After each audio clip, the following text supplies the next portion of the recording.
All right, this video is going to talk a little bit about statistics, kind of the basics of statistics, of what we call central tendencies. Anytime you study stats, we always start with kind of three main ideas. And that's a way to kind of measure a list so that we don't have to look at the entire list. Three big ideas are what are called the mean, the median, and the mode. The mean of a list of numbers, so notice we've got our list of 9 numbers up here at the top. They're a little out of order, but that's okay. The mean of those numbers is what we often call the average. At a very basic level, we call it the average. So the mean basically is taking all of our numbers, adding them up, and dividing by how many there are. So you'll notice I went through my list. Again, I put them in order. It doesn't really matter if you do or don't. We're just adding them all up. So I got 53, dividing by the fact that there were 9 total numbers. And 53 divided by 9 is about 5.889, approximately. One little side note, if you ever see this X with a bar over the top, that's a way to represent the mean. We call it X bar. Again, it's just a way to represent the mean. It's sort of a statistical variable, if you will. The median versus the mean, again, the mean sort of finds you sort of a number near the middle of the numbers, but again, it can be pulled up if there's a lot of high numbers versus a lot of low numbers. Our mean could be a little bit higher or lower. It's going to kind of work it that way. The median, on the other hand, is putting your numbers in order and then finding the number in the middle. So again, literally the middle number. Again, it wouldn't matter if you have a lot of really big numbers above it or small numbers below it. We're just looking for literally the middle number. So again, listing our numbers in order. I had 4 numbers, then we had a 7, then we had 4 more numbers with 4 numbers both above and below it. 7 is our middle number. That's our median. Keep in mind that if you have an even number of values for the median, basically what you're going to do is say, well, let's say this 9 was missing here, right? Let's say we took that one out of there. It just wasn't even in the list. Well, then I would have said, well, hey, there's 8 numbers, the number between the 4th and the 5th. So I would have taken 4 and 7. I would have found their mean. I would have averaged them, and 5.5 essentially would have been our median. Now, that's not the case for us because, again, we did have that 9. But if there's an even number of values, you'll find the value between the 2 middle values then. The mode, on the other hand, just basically means the most. Which number is in there the most often? We'll take a look at our list. There are 3 9s on our list, so our mode is going to be 9. Now, again, we call these measures of central tendency. So oftentimes they'll ask us, which one of these 3 best represents our data? Well, looking at the numbers from 1 to 9 and kind of how they fall, I would say the mean is a pretty good measure right now. This is telling us that there's a few more numbers above, right? Halfway between 1 and 9, right? There's 8 values, so halfway between would be about a 5. Well, again, this is the closest one to 5. So centrally, I would say the mean's a pretty good value right now. The median is not a bad value. Again, having it be 7 just tells me there were a lot more numbers sort of above or on the high end of our numbers. The mode, probably not a great measure of central tendency, but it is a measure of sort of popularity, right? That 9 is in there the most often, even though it's the highest number on our list. It's not a bad thing to know that, hey, that's the most common number on the list, depending on what this list would be sort of. So let's take a look at a quick example of how we can use these things. So down here at the bottom, we've got bowling scores. We've got one team that bowled 4 games, another team that bowled 5. And basically we're looking at their mean, their median, and their mode. Take a second if you want to practice a little bit.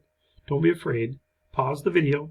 See if you can't find the mean, the median, the mode for all of these values. And then we'll talk a little bit about what's called the range.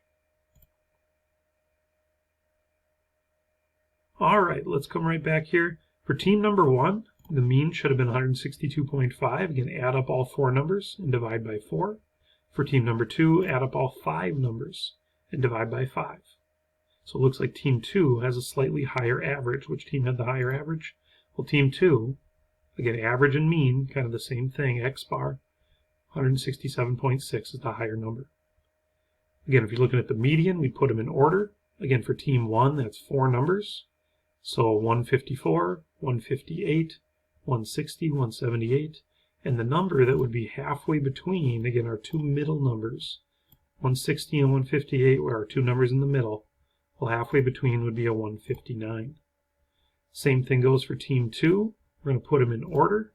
Again, we've got a 127, then a 158, On the high end, we would have that 208 and the 165, which means that the number in the middle, right, it's going to be that other 165. So basically our median would be 165.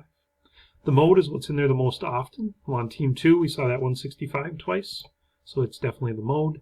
On team 1, nothing ever repeated. So therefore, we would say on that one, there's no mode. If there's no repeating number, if everything's in there the same number of times, let's say no mode. Now, the last measure, or the way we want to measure these lists, is what's called a measure of dispersion, or a measure of spread. Talking about the middle of the numbers is great, but that doesn't really tell us everything we want to know about our list, right? Everything we want to know about the list. So going back to our list from the previous page, we've got all those numbers up top. The measure of the range is the difference between the highest and lowest values. How spread out are the values? So again, 9 minus 1, the highest number minus the lowest number is going to be 8. So down here for the bowling scores, what it could tell us is which team is more consistent. It's all well and good that team 2 had a higher average than team 1, but if you take a good look at it, they've got a number of 127, they've also got a 208. Their scores are kind of all over the place. The range of their numbers, well, 208 minus 127 is going to be 81. So although they might score in the 160s, there's also a chance they've got an 81 point sort of spread there. They could score above or below that by right around 40 points, right? High and low.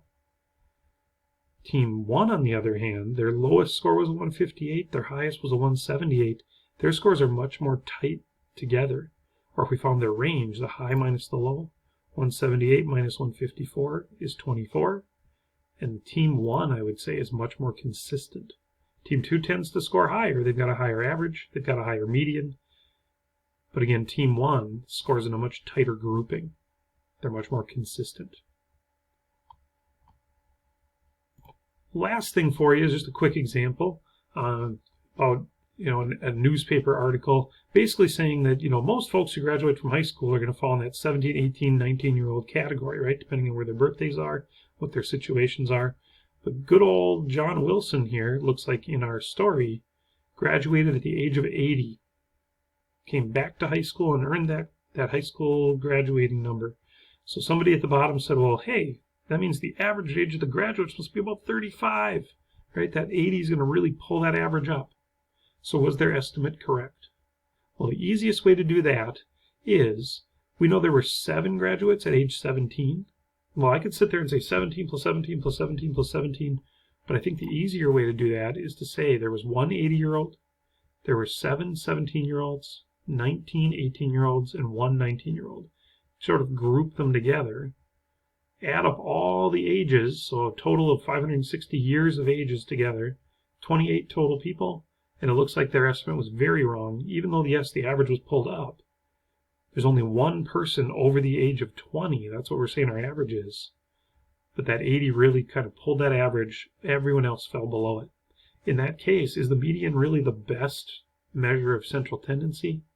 Well, if the median is 20 and there's only one person above that, right, 27 people were below that age, I would say definitely not. The median, if we had listed them all in order, would have been 18. Same thing with the mode. I would say the vast majority of people are 18 years old, not 20 years old. So again, just a quick example of where, again, the mean, the median, really the mode as well, could have come in handy, talking about that central tendency, right? Again, the range wouldn't be a grand measure of this either. 80 minus 17, that looks like our graduate spread is really large. 80 being sort of an outlier, as we might call it. If we took away that 80, again, our range just became 2, right? 19 minus 17. So again, that one score way high up in our list really kind of skewed things, as we see. Well, I hope that helps you again with mean, median, and mode, as well with range. Again, this is just for my classes, but we won't be studying mean absolute deviation. So if you see that in your homework tonight, you can ignore that. If you want to read about it in the book, it's not a bad idea. There's also lots of other things we can do statistically, like the standard deviation, and lots of other measures. Feel free to learn a lot about stats. But for now, keeping it simple, mean, median, mode, and range. I hope you have a great time with your homework, and have a great day.